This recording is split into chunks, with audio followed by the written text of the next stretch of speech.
Jeshi la polisi tulipokea taarifa ya ajali ya basi ambalo ni T ya 222 ENL, basi aina ya Yutong ambalo ni kampuni inayomilikiwa na Mvungi Trans.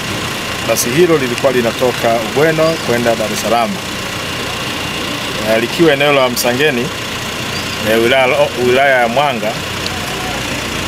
Iliacha njia na kupinduka na kusababisha vifo vya watu 7. Kati yao 7 wanaume 2 na wanawake 5. Kati ya wanawake 5 kuna mtoto mmoja wa miaka 2.5. Chanzo cha ajali hiyo ambayo imetokea saa 12:45 za alfajiri leo tarehe 3/4/2025 ni uzembe wa dereva wa gari ya basi ya Mvungi Trans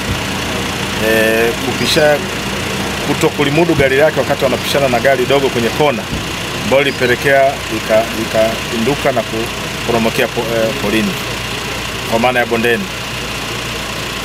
Mtuhumiwa kwa maana ya dereva aliyekuwa anaendesha hiyo gari amekamatwa, na hadi sasa tunao majeruhi 42 ambao wanaendelea kupata matibabu katika hospitali. Wapo ambao wamepelekwa KSMC, wapo ambao wamepeleka zahanati ya Kifura, lakini wako wengine ambapo hospitali ya Mwanga wakiendelea na matibabu. Miili ya marehemu imepelekwa hospitali ya Mwanga kwa maana ya utambuzi, na baada hapo itachukuliwa kwa ajili ya taratibu zingine za kifamilia za maziko.